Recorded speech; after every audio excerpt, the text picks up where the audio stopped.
the third largest economy in the world. Mr. Prime Minister, since 1971, I have had the honor to visit Japan every year, of course, with the exception of last year, for obvious reasons. And the World Economic Forum has built very strong relationships with Japan, with Japan's business leaders. But I would like to personally thank you, as well as the government of Japan, for your great friendship and support, particularly also for our Center for the Fourth Industrial Revolution, which we have established in Tokyo. Over the last 12 months, the world has been completely reshaped by the pandemic. Global cooperation is needed more than ever to ensure a promising future. As the leading global community for constructive transformation, the World Economic Forum is committed to bring leaders together to address the most pressing issues in the world. Mr. Prime Minister, as the world is confronting the COVID-19 crisis and hopefully coming out of the crisis thanks of vaccines, you have been working diligently to protect Japanese citizens from the health and economic crisis which this pandemic has brought about. While also, I should stress, building a long-term vision for net zero for your country. You are also reaching out to global leaders to build a more positive, a more inclusive, a more sustainable post-COVID world. Mr. Prime Minister, I believe this is the perfect time for us to hear from you regarding Japan's strategic priorities and your view of how the global recovery should take shape. We now all welcome His Excellency Suga Yoshihide, Prime Minister of Japan. Thank you very much indeed. I am Suga Yoshihide, Prime Minister of Japan, Executive Chairman Schwab, and participating ladies and gentlemen. It is indeed a great pleasure that I'm given this precious opportunity of exchanging views with you. World over, the fight against COVID-19 goes on. This crisis is not only impacting the life and health of people, but it is giving a serious impact to economy and business activities of the countries from where people are participating today. Even in post-COVID world, I am resolved that I am going to explore into the future by finding an answer to difficult challenges and many walls inhibiting us in order to lead the world by growing the Japanese economy. Today, I would like to convey to you through 3 points, through which I would like to show my vision looking toward the post-corona world that Japan tries to become. First one is that we will do our utmost for the closure of this pandemic. In Japan, from the beginning of this year, we announced the state of emergency. And as for the government, we are doing whatever it takes to prevent the expanding infection. By benefiting the cooperation from the citizen at large, I am standing in the front line of the battle. I am liaising with the municipal stakeholders, and I am determined to ride over this difficulty. No one's health is left behind. This is the motto of universal health coverage. In order to accomplish that, including the developing nations, we must ensure the equitable access to vaccines and the like. It's very important. As one of the co-sponsors of ACT Accelerator, Japan has been advancing this multilateral framework, and we will continue to do so. In terms of funding, in order to strengthen the vaccine supply to the assistance to the developing nations of COVAX facility, we have pledged the contribution of more than $130 million, and we plan to enhance this amount going forward. We must take lessons from this experience. We must prepare ourselves for the future crisis. With that viewpoint in mind, we attach great importance to the fact that WHO is going to steadfastly implement scientific survey and verification in a transparent manner. And to this important point, Japan will render proactive cooperation. The second point that I wish to convey, it is about my resolve that Japan is to take initiative in building a new prime mover or the new engine for the growth that would give hope for the future of the Japanese and the global economy. The key to this is the word green and digital. First, about green. My administration declared last year that we go carbon neutral by 2050. Toward that goal, at the end of last year, we compiled our green growth strategy, for each of the 14 priority sectors like ocean wind farms and hydrogen, we have set a high objective. By turning such objectives into reality by 2050, we would have the economic impact to the tune of 190 trillion yen and expect job creation for the 15 million people. Environmental measures are no longer economic constraint. Rather, they substantially transform the socio-economy, generating robust growth. That is what Japan, ahead of other countries, would like to show to the world. The government will make an initial daring step forward, first step. We will totally mobilize all possible policy measures, such as a newly created 2 trillion yen fund and tax measures, as well as a regulatory reform, standardization, and international collaboration, all mobilized, thereby urging bold investment and innovation of private companies and generate transformation of industrial structures and robust growth. We will be supporting innovative technology development such as low-cost storage batteries and next-generation photovoltaic power generation with all conceivable measures like 2 trillion yen fund.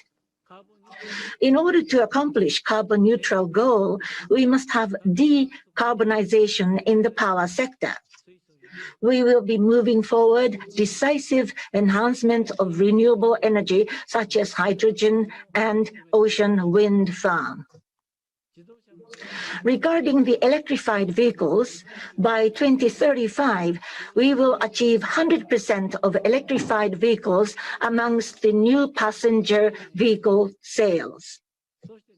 And Japan will present an ambitious objective for 2030 before COP26.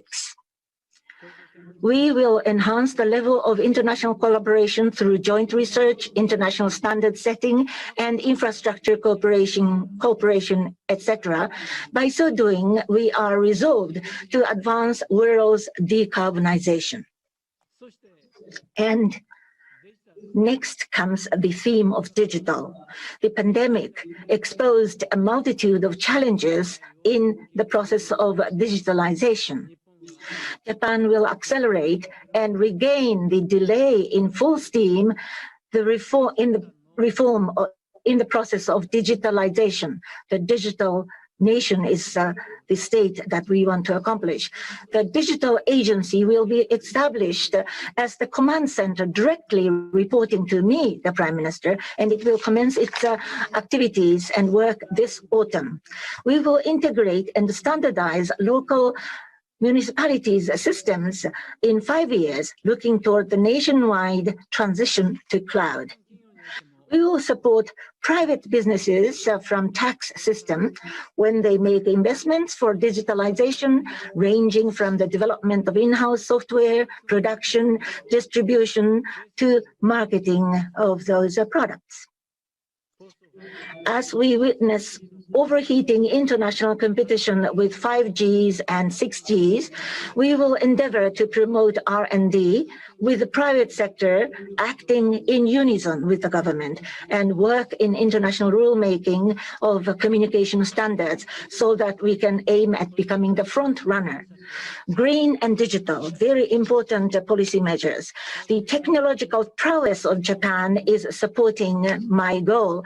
We will work with all-out efforts so that Japan, a nation of science and technology, can lead the world with our innovation even in post-COVID era. We will work on nurturing young researchers, creating university funds to the tune of 10 trillion yen, reforming universities, among others, making the total amount of R&D investment to aim at 120 trillion yen, so as to encourage and create proactively science and technology-induced innovation. In April, when cherry trees bloom, in cooperation with the World Economic Forum, Global Technology Governance Summit will be held here in Tokyo. I hope that many leaders of the world, including, of course, all of you participating tonight, to take part in this summit, and this can become a forum for finding answers to the challenges that the mankind in the digital era jointly faces. Thirdly, what I would like to convey to you is our unwavering commitment to free trade. Amidst the protectionistic moves due to COVID-19, Japan will exercise leadership in the efforts toward expanding free and fair economic areas and strengthening rules-based multilateral free trading system.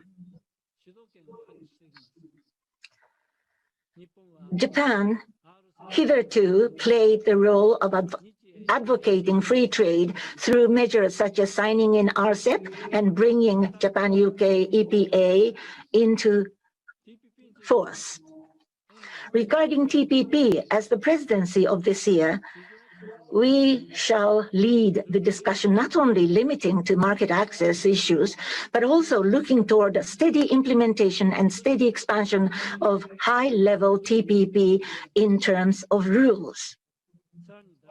Furthermore, while we continue to proactively work on WTO reform, we will show our leadership in realizing what we call free flow of data with trust through the e-commerce negotiation at WTO, where we could chair the debate.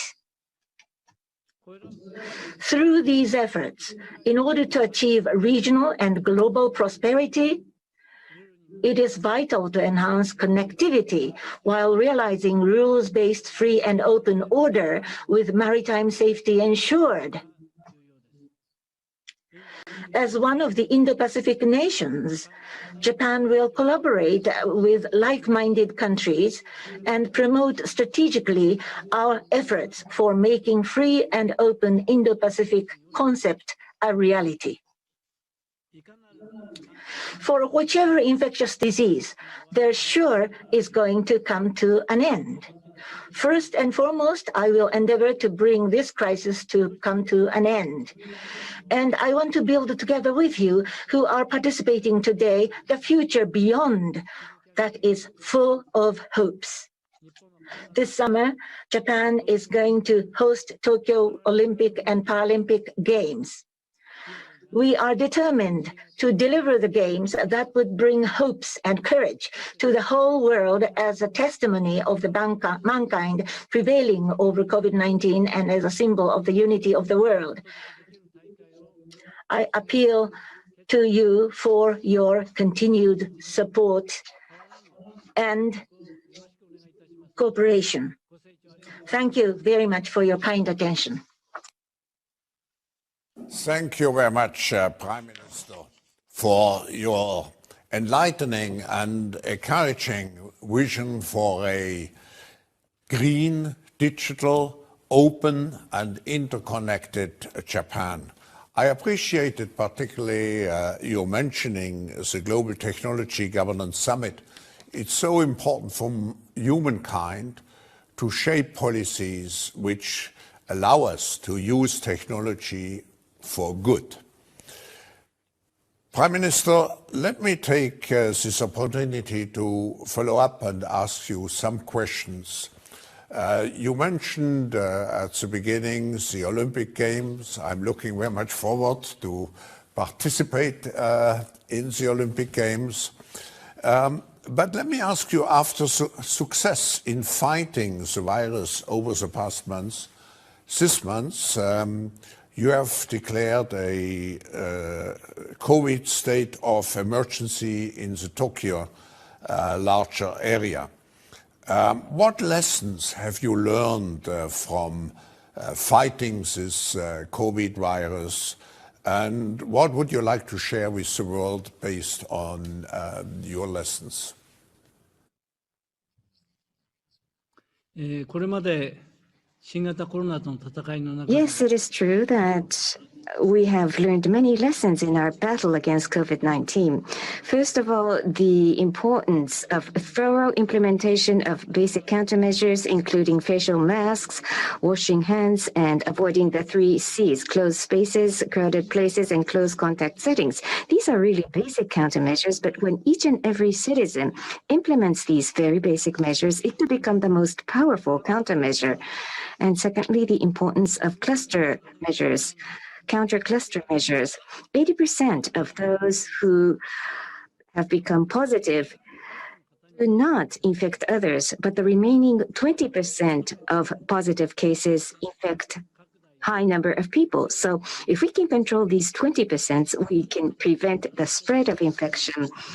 We are dispatching experts to facilities where clusters of infection had emerged, and we are analyzing the causes to implement strong countermeasures. 3, we must control the risk of infection at places where food and beverage services are provided. According to experts, whilst there are various scenes in people's daily lives, the highest risk for infection emerges in places where food and beverage services are provided. So these facilities must be targeted to provide for countermeasures. In some parts of Japan, we have issued state of emergency declaration, and robust countermeasures are in place. To all business owners, we did not request the suspension of business to all businesses. Rather, we targeted restaurants and bars and requested shortening their business hours.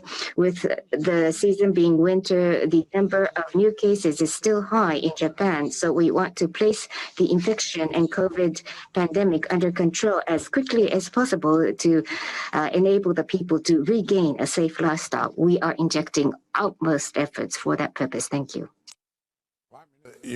We see you are making all the efforts to have safe and healthy games. We see an emergence of new waves around the world. We see certain challenges related to vaccine access and distribution. How confident are you, if I may ask you directly, how confident are you to conduct those games? And how can you ensure the world about the true safety and health of those games? And I have to say, Prime Minister, we are in a similar situation because we are planning, as you know, our special annual meeting in Singapore just before the games. And I have to say, we are very confident that we can conduct our special meeting. But how confident are you? まずこの新型コロナウイルスの克服に All our efforts for overcoming COVID-19, it sounds so natural.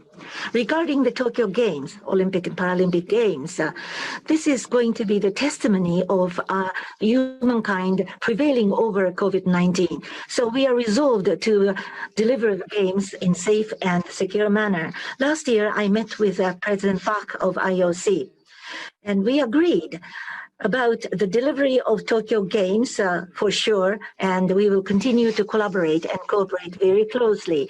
In order to realize safe and secure games, the infection countermeasures are of paramount importance. So we are in the process of studying the concrete substance and contents of what we can do about it. Tokyo Metropolitan Government, Tokyo 2020 Organizing Committee, and IOC. So there is a close collaboration between these three parties, and preparation is going on solidly, looking toward the games. Thank you. Prime Minister, I'm sure that the millions of people who like sports, who practice sports, are delighted to hear you and to hear your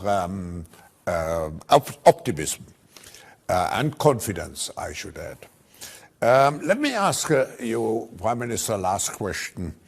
You mentioned also in your speech, Japan has promoted multilateral diplomacy and has worked hard to maintain particularly a positive relationship across Asia and beyond.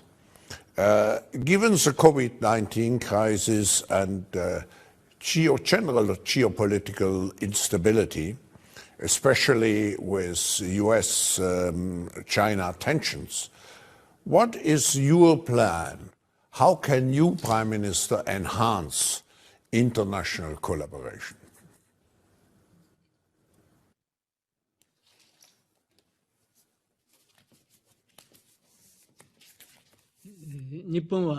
Thank you very much.